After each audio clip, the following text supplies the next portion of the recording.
우리는 지금 왜 하나님을 송축해야 하는가 하는 것들에 대해 생각해 보고 있습니다. 어제 아침에는 6절 말씀 통해서 우리가 하나님을 송축해야 하는 중요한 한 가지 이유는 하나님은 공의로우시기 때문에, 하나님은 공의로운 일을 행하시기 때문에, 좀 더 적극적으로 말하면 하나님이 행하시는 일은 다 공의로우시기 때문에 우리는 그 하나님을 찬송해야 한다라고 말씀드렸어요. 자, 그런데 오늘 읽은 이 7절 말씀 속에 우리가 하나님을 송축해야 될 또 한 가지 이유가 나타나 있습니다. 그것은 무엇입니까? 그것은 하나님께서 모세에게 자신의 행사를 알려주셨던 것처럼 이스라엘 자손들, 즉 오늘 우리들에게도 당신의 뜻과 행사를 알려주신다라는 것이, 7절 다시 보세요. 그의 행위를 모세에게, 그의 행사를 이스라엘 자손에게 알리셨도다. 하나님께서 어떻게 그의 행위를 모세에게 알려주셨습니까? 출애굽기 33장 11절에 보면 사람이 자기의 친구와 이야기함 같이 여호와께서는 모세와 대면하여 말씀하셨다. 하나님께서는 모세에게 마치 어떤 사람이 친구와 허물없이 이야기하는 것처럼 자기의 모든 뜻을 알려주셨다라고 말하고 있어요. 성경에 기록된 축복 가운데 이보다 더 놀라운 축복은 없어요. 하나님께서 누군가에게 친구처럼 자기의 모든 뜻을 알려주었다. 하나님이 누구에게 그렇게 하셨다고요? 모세에게 그렇게 하셨다.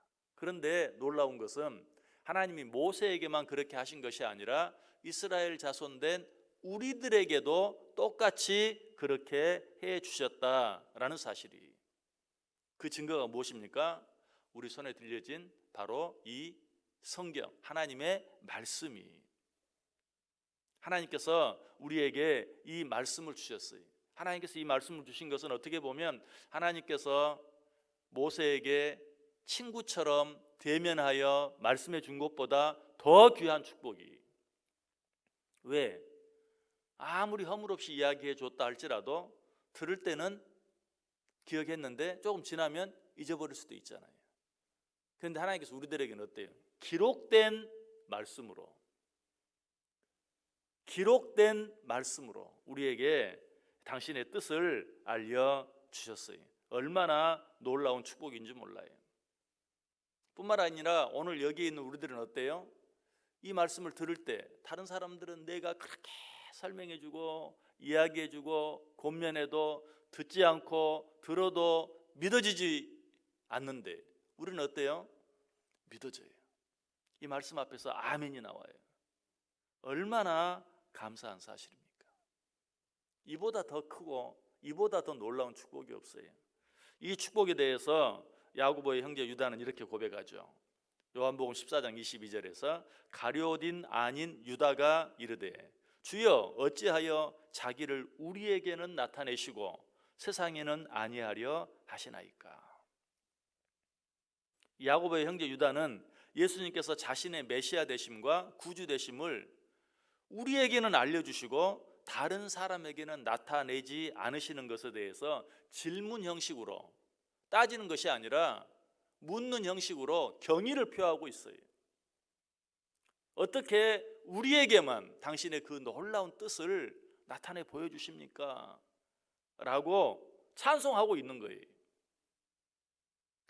바꿔서 말하면 다른 모든 사람들 다 제껴놓으시고 어찌하여 나같이 보잘것없고 하잘것없는 사람에게 이처럼 놀라운 은혜를 주시나이까? 라고 고백하고 있는 것이, 여러분, 하나님은 자기 자신이 우리에게 계시해 주시지 아니하시면 아무도 스스로 하나님을 발견할 수 있거나 스스로 하나님을 찾아낼 수 있는 사람이 아무도 없어요. 일상에 스스로 하나님을 더듬어 찾을 수 있는 자가 아무도 없다라고 로마서 11장 이야기. 로마서 11장 33절에 보면 깊도다 하나님의 지혜와 지식의 풍성함이여 그의 판단은 헤아리지 못할 것이며 그의 길은 찾지 못할 것이로다. 이 세상에 스스로 자기 지혜로, 자기 능력으로, 자기 노력으로, 자기 열심으로 하나님을 더듬어 찾을 수 있는 자는 아무도 없다. 하나님이 자신을 우리에게 보여주셔야 볼 수 있고, 하나님이 자신을 우리에게 알려주셔야 알 수 있는 것이. 그런데 하나님께서 자기 자신의 모습을 누구에게? 우리에게 마치 친구에게 보여주는 것처럼 보여주셨고, 친구에게 이야기하는 것처럼 말씀해 주셨다. 아니, 기록된 말씀으로 당신을 우리에게 나타내 보여주셨다.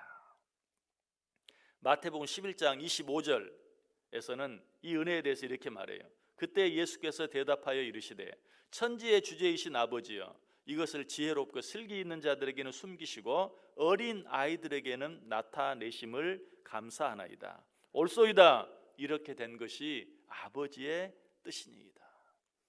세상에 하나님을 알만한 지혜와 지식을 가진 사람들 다 제껴놓고 나처럼 어린아이같이 아무것도 알지 못하고 부족한 자에게 당신을 나타내 보여주시니 감사합니다.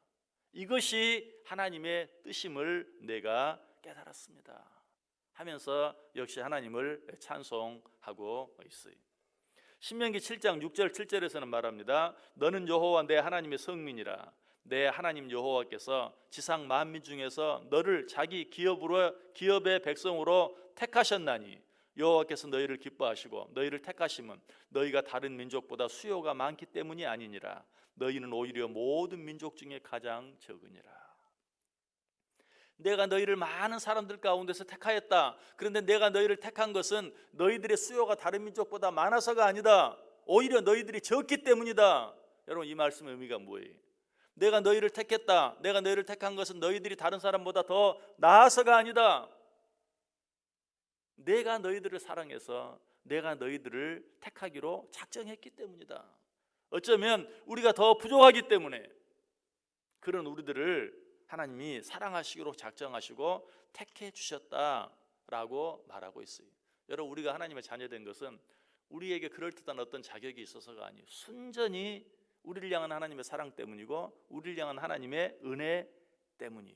이 사실에 대해 사도 바울은 이렇게 말하죠. 로마서 11장 7절에서 그런즉 어떠하냐, 이스라엘이 구하는 그것을 얻지 못하고 오직 택하심을 입은 자가 얻었고 그 남은 자들은 우둔하여 졌느니라. 누가 하나님의 자녀가 되었느냐? 하나님의 자녀가 되려고 애쓴 자들이 되었느냐? 아니다. 하나님의 은혜를 받은 자가 되었다. 여러분, 우리는 그 은혜로 말미암아 하나님의 자녀 되었어요.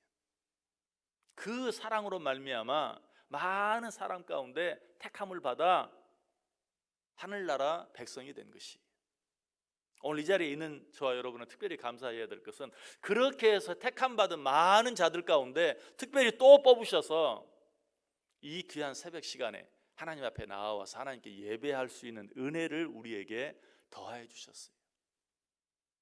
아마 대통령이 조찬기도회를 열고 여러분들을 그 조찬기도회에 특별히 초대해 주었다면, 이 나라 백성들은 많죠. 그 많은 백성들 가운데 그 조찬기도회에 특별히 택해 주었다면 여러분 고맙겠죠. 감사하겠죠.